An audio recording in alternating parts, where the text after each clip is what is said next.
continue ma série autour de Jérémie, chapitre 31.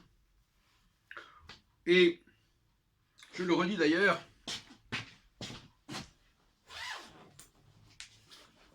à l'épître aux Hébreux, puisque dans l'épître aux Hébreux, on cite littéralement toute une partie de Jérémie, sans d'ailleurs citer le nom de Jérémie. Ce qui fait que le lecteur ne sait pas de quand date le propos. Il peut croire qu'il est contemporain, qu'il vient d'arriver. C'est d'ailleurs une pratique qu'on reconnaît également dans Matthieu, où on cite un passage d'Isaïe, mais on ne cite pas Isaïe, ce qui est assez étrange. Bon. Alors, je vais revenir sur ces points. Ce qui me paraît frappant, c'est que dans Jérémie, on parle effectivement de pardonner aux Hébreux, au regard de l'ancienne alliance, puisque finalement, si cette nouvelle alliance existe, c'est parce que l'ancienne alliance a connu des problèmes, dont les problèmes d'ailleurs sont liés à la destruction du royaume de Juda et d'Israël. J'en serai la preuve en quelque sorte. Et je relis le passage de Jérémie 31, où il est indiqué: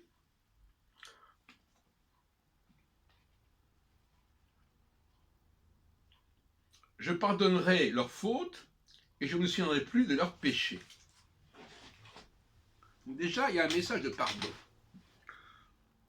Mais il ne s'agit pas du tout des péchés d'Adam et Ève dans cette histoire-là. Il s'agit bel et bien des péchés concernant les Hébreux, depuis l'alliance avec Abraham. Donc, d'ailleurs, le nom d'Adam est très peu prononcé dans les évangiles. Donc, là, il y a un double malentendu. Premièrement, pourquoi va-t-on nous parler aujourd'hui de Jésus qui est venu sauver l'humanité à cause du péché d'Adam et Ève? Et deuxièmement, puisque Dieu pardonne dans Jérémie, et que la nouvelle alliance, justement, elle va dépasser cette question-là, elle va tourner la page. Donc si on tourne la page, c'est pas pour dire, attention, il va falloir payer pour les péchés ou expier pour les péchés commis. Donc là, il y a quelque chose qui me paraît un peu inconsistant et incohérent, je dois avouer, parce que au fond, comme il est dit, n'est-ce pas, il ne s'agit plus de respecter la loi apprise et instruite. Il s'agit d'avoir la loi en soi, dans son cœur. Donc il s'agit d'écouter son cœur. Ce qui est d'ailleurs dit dans le schéma Israël. Tu écoutes. Schéma Israël, tu aimeras l'Éternel b'chol levavcha, avec tout ton cœur. Bon. C'est d'ailleurs pris dans le Deutéronome. Donc, et je les inscrirai aussi, je crois que c'est marqué aussi, je les inscrirai, comment c'est dit déjà ?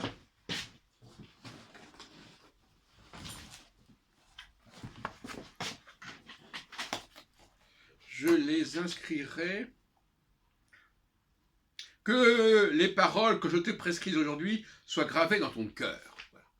Eh bien, cette histoire de cœur, elle se retrouve dans Jérémie.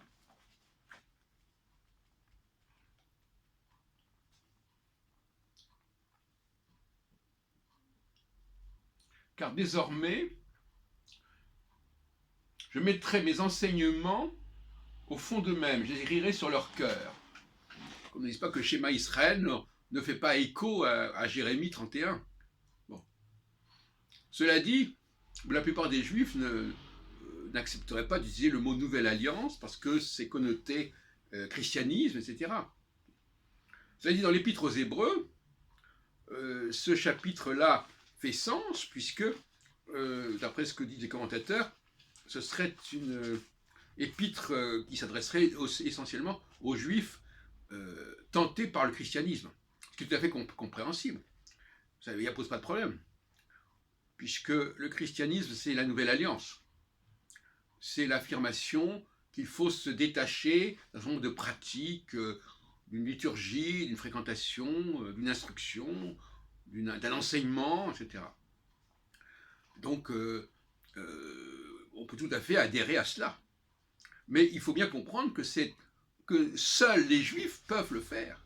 Parce que seuls les Juifs ont cette loi inscrite en leur cœur. Pour ceux qui n'ont pas cette loi inscrite en leur cœur, eh bien, ils doivent se contenter d'apprendre cette loi de l'extérieur et non plus de l'intérieur. C'est ce que j'oppose, c'est l'opposition que je fais entre surconscience et subconscience. La subconscience, c'est ce que nous avons à l'intérieur de nous-mêmes. La surconscience, c'est ce que nous recevons de l'extérieur. Donc, seuls les Juifs sont en rapport avec Dieu au regard de la subconscience, et les autres peuples ne sont en regard avec Dieu que par le passage par la surconscience. Voilà ce que je voulais dire, comme réflexion récente qui vient compléter mes 3 autres vidéos sur le sujet. Il y a effectivement un glissement qui se fait. Pourtant, dans l'épître aux Hébreux, d'ailleurs, on le cite bien, on dit bien, ça a été dicté, ça a été annoncé aux Hébreux. Et alors, il y a un passage que je voudrais signaler, que je n'ai peut-être pas, que je n'ai pas insisté suffisamment, peut-être, je ne me souviens pas. C'est un passage toujours de Jérémie 31, qui souvent, à mon avis, est mal compris.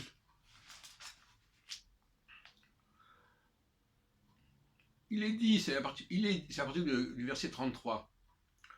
Bien, moi, je lis ça comme ça. Le Seigneur fait référence aux étoiles. Il dit qu'il y a un Seigneur de l'univers. Et lui, il compare le monde de la création de l'univers au monde consacré aux Hébreux. Il met en parallèle, n'est-ce pas? Très intéressant. Les premiers paragraphes, les premiers versets parlent de l'univers, et après, qu'est-ce qu'il dit? Eh bien, c'est lui qui déclare, si j'accepte un jour que ces lois de l'univers ne soient plus valables, alors j'accepterai aussi que tous les Israélites ne forment pas plus jamais une nation. Voyez-vous? Donc c'est la première et la seconde création, j'appelle ça. La création de l'univers, et puis il y a une autre création beaucoup plus petite qui concerne le peuple hébreu qui a été élu, qui a été choisi. Bon, on a le mot élu ayant plusieurs sens, comme je l'ai dit, c'est-à-dire que c'est avant tout la question de l'élection entre les deux parties de ce peuple hébreu, la partie judéenne, la partie israélite. Alors il continue, toujours dans le chapitre 1, et de la même façon, il dit, si quelqu'un peut mesurer l'univers, alors je rejetterai tous les Israélites. Ça veut dire quoi? Ça veut dire que ce Dieu de l'univers, il est tellement suprême, il est tellement extraordinaire, que, effectivement, c'est cette dimension-là qu'il faut respecter. Et s'il n'était pas aussi illimité que cela, eh bien, finalement, tout le reste perdrait son sens, y compris la question des Hébreux. Voilà ce que je vais vous dire aujourd'hui, ce soir, pour votre édification.